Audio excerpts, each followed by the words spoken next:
Assalamualaikum warahmatullahi wabarakatuh. Perkenalkan, saya Rizky Afrianda. Pada kesempatan kali ini akan menyampaikan proposal penelitian tentang analisis pengaruh pandemi terhadap aktivitas perdagangan saham di pasar modal Indonesia. Penyampaian proposal penelitian ini terbagi atas 3 bagian, yaitu pendahuluan, landasan teori, dan metodologi penelitian. Pertama, pendahuluan. Pada bagian pendahuluan ini akan dibahas tentang latar belakang, rumusan masalah, tujuan penelitian, manfaat penelitian, dan batasan dan ruang lingkup penelitian. Kasus COVID-19 muncul pertama kali di Wuhan, China pada akhir tahun 2019. Penyebaran pandemi virus ini begitu cepat dari manusia ke manusia, dari satu negara ke negara lain, sehingga menyebar ke seluruh dunia termasuk Indonesia. Masuknya kasus wabah COVID-19 ke Indonesia diumumkan pada 2 Maret 2020. Upaya yang dilakukan pemerintah untuk mencegah penyebaran wabah COVID-19 ini antara lain dengan melakukan physical distancing, menggunakan masker, meliburkan sekolah, melakukan work from home, dan sebagainya. Adanya penyebaran wabah COVID-19 yang begitu cepat ini tentunya membawa dampak terhadap perekonomian Indonesia. Indonesia melakukan pembatasan keluar rumah sehingga banyak sektor-sektor ekonomi tertentu yang terkena dampak negatif dari virus tersebut. Ada beberapa perusahaan yang melakukan pemutusan hubungan kerja atau PHK sebagai strategi untuk bertahan dalam kondisi pandemi ini. Kemenaker melaporkan tenaga kerja terdampak COVID-19 sekitar 3,05 juta orang per 2 Juni 2020 dan memperkirakan tambahan pengangguran bisa mencapai 5,23 juta. Ujarnya dalam sebuah bahan diskusi Minggu 7 Juni 2020. Bappenas sebelumnya memperkirakan tambahan pengangguran tahun ini mencapai 4,2 juta. Namun angka itu bisa lebih besar karena pencari kerja cukup tinggi. Hal itu terindikasi dari kartu prakerja pendaftar 10,8 juta sampai akhir Mei 2020, kata Bambang. Dia mengutarakan angka kemiskinan dan pengangguran masih akan terus meningkat. Bahkan dalam skenario sangat berat diperkirakan kemiskinan bertambah 4,86 juta. Menurut Bambang, mengacu survei Badan Pusat Statistik, kelompok yang paling terdampak dari COVID-19 adalah penduduk berpendapatan rendah dan pekerja di sektor informal. Adapun di perkotaan yang terdampak adalah bisnis perdagangan. Wabah COVID-19 menyebabkan gelombang PHK naik signifikan, bahkan sebanyak 25 juta pekerja diprediksi terancam kehilangan pekerjaan, terutama dari sektor pekerja bebas. Perlu diketahui bahwa IHSG adalah sebuah singkatan dari Indeks Harga Saham Gabungan. IHSG juga dikenal secara global dengan Indonesia Composite Index atau ICI. Sebagian menyebutnya dengan IDX Composite. Lebih lanjut lagi, IHSG adalah indeks pasar saham yang secara efektif digunakan pada Bursa Efek Indonesia atau BEI.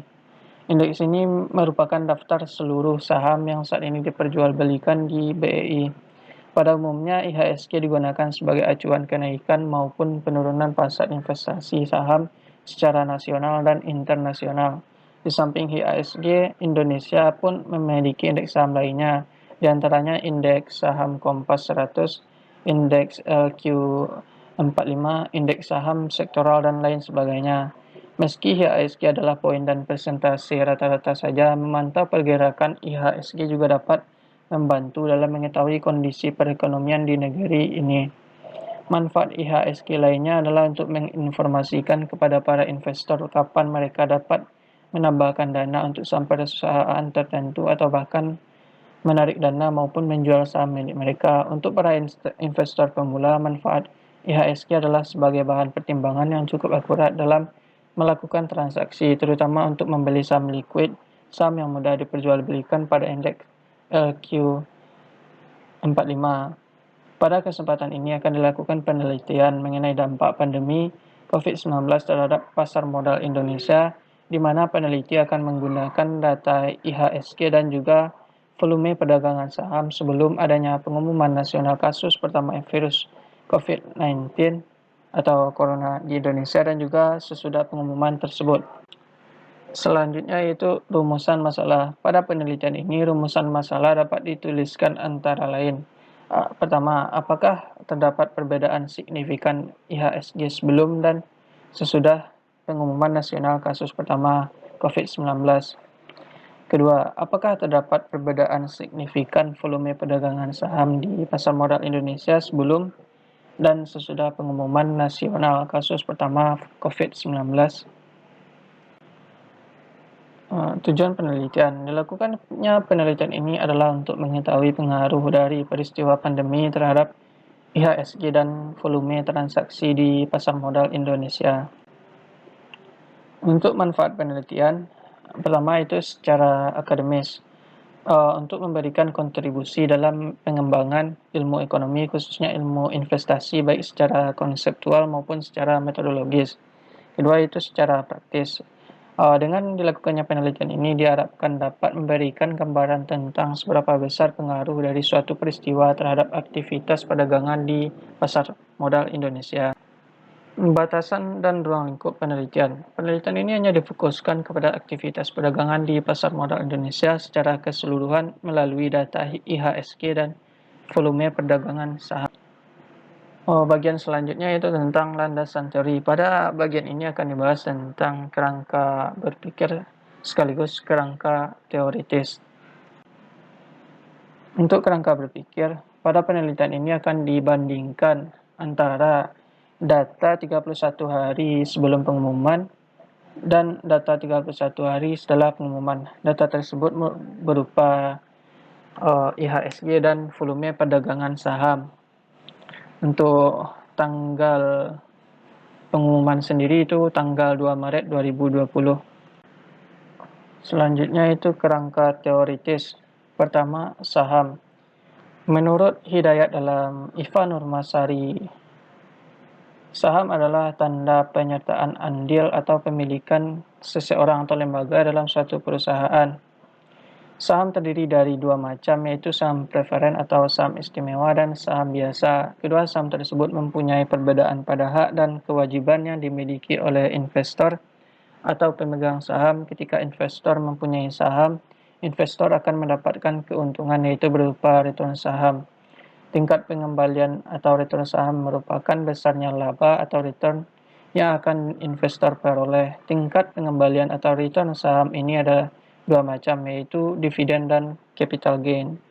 Laba yang diperoleh investor yang disebabkan oleh nilai beli saham lebih kecil dibandingkan dengan nilai jual disebut sebagai capital gain. Sementara itu, dividen diartikan sebagai keuntungan bersih yang diperoleh perusahaan yang diberikan kepada para pemilik perusahaan.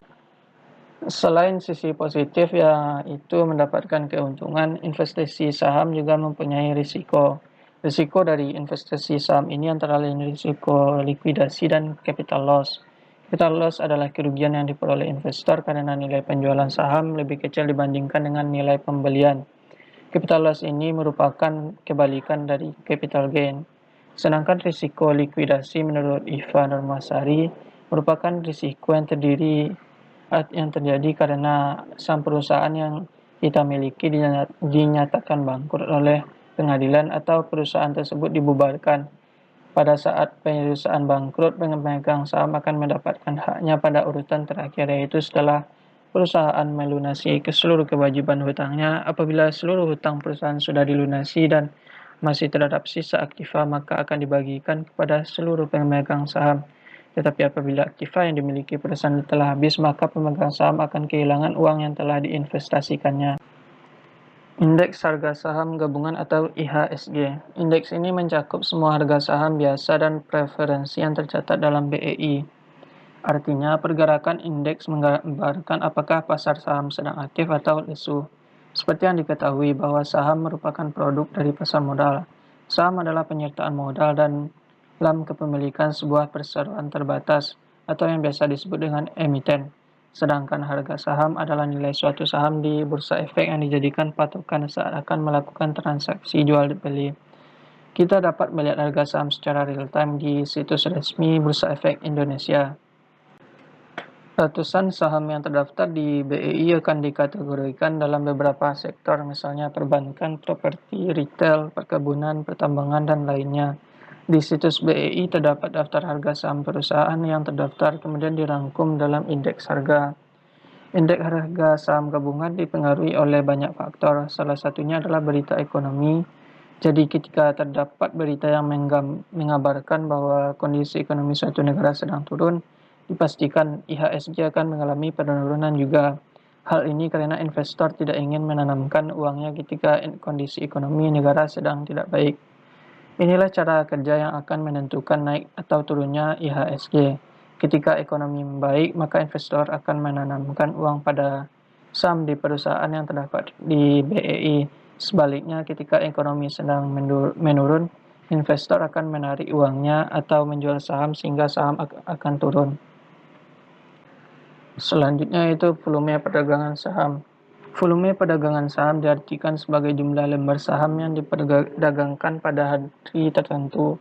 Perdagangan suatu saham yang aktif yaitu dengan volume perdagangan yang besar menunjukkan bahwa saham tersebut digemari oleh para investor, yang berarti saham tersebut cepat diperdagangkan. Ada kemungkinan dealer akan mengubah posisi kepemilikan sahamnya pada saat perdagangan saham semakin tinggi, atau dealer tidak perlu memegang saham dalam jumlah terlalu lama.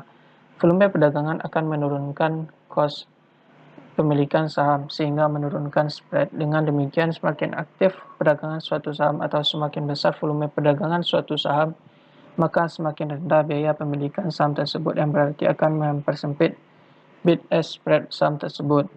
Volume perdagangan merupakan suatu instrumen yang dapat digunakan untuk melihat reaksi pasar modal terhadap informasi melalui parameter volume saham yang diperdagangkan di pasar. Menurut Halim dan Hidayat, volume perdagangan sebagai lembar saham yang diperdagangkan pada hari tertentu. Volume perdagangan saham merupakan salah satu indikator yang digunakan dalam analisis teknikal pada penilaian harga saham dan suatu instrumen yang dapat digunakan untuk melihat reaksi pasar modal terhadap informasi melalui parameter pergerakan aktivitas volume perdagangan saham di pasar. Oleh karena itu, perusahaan yang berpotensi tumbuh dapat berfungsi sebagai berita baik dan pasar seharusnya bereaksi positif. Volume perdagangan digunakan untuk melihat penilaian suatu info oleh investor individual, dalam arti info tersebut membuat suatu keputusan perdagangan atau tidak. Hal ini berkaitan dengan salah satu motivasi investor dalam melakukan transaksi jual beli saham, yaitu penghasilan yang berkaitan dengan capital gain. Volume perdagangan yang kecil menunjukkan investor yang sedikit atau kurang tertarik dalam melakukan investasi di pasar sekunder. Menurut Yosef dan Brown dalam Santrasari, volume perdagangan kecil dapat merupakan suatu tanda yang menunjukkan ketidakpastian atau ketidakyakinan dari para investor di masa yang akan datang. Di sisi lain, menurut Karpov dan Holthausen dan Brescia yang dikutip oleh Handani, kenaikan perdagangan saham terjadi karena para investor mempunyai interpretasi yang berbeda terhadap suatu pengumuman. Berbagai pendapat tersebut mencoba menerangkan sebab perubahan volume perdagangan saham berkaitan dengan adanya info tersebut tertentu. Menurut Jogianto, volume perdagangan saham adalah jumlah lembar saham yang diperdagangkan secara harian, sehingga dapat disimpulkan bahwa volume perdagangan saham merupakan jumlah lembar saham yang diperdagangkan dalam kurun waktu tertentu. Perkembangan harga dan volume perdagangan saham di pasar modal merupakan suatu indikator penting untuk mempelajari tingkah laku pasar, yaitu investor. Naiknya volume perdagangan saham dapat menambah informasi yang berguna bagi investor secara kontinu dalam periode perdagangan, di mana saat volume perdagangan saham dalam jumlah kecil yang menyebabkan harga jatuh. Semakin tinggi minat atau permintaan saham, semakin mendorong kenaikan harga saham. Perkembangan harga saham dan volume perdagangan saham di pasar modal merupakan suatu indikator penting untuk mempelajari tingkah laku pelaku pasar, yaitu investor. Volume perdagangan saham di Bursa Efek Indonesia sangat pesat setelah diterapkan otomatisasi perdagangan. Bagian terakhir yaitu metodologi penelitian. Pada penelitian ini digunakan data sekunder, yaitu data indeks harga saham gabungan atau IHSG dan volume perdagangan di Bursa Efek Indonesia yang diambil dari internet. Data yang diambil adalah 31 hari sebelum dan 31 hari setelah diumumkannya kasus pertama COVID-19, yaitu pada 2 Maret 2020. Indeks harga saham gabungan adalah pada saat penutupan.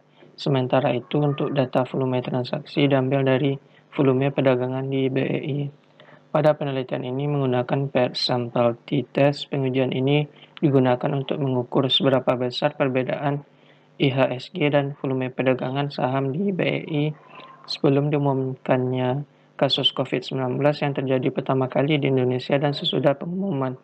Data pada penelitian ini diolah dengan menggunakan SPSS versi 20. Pada penelitian ini, variabel-variabel yang digunakan adalah: pertama, data sebelum pengumuman nasional kasus COVID-19 di Indonesia untuk pertama kali.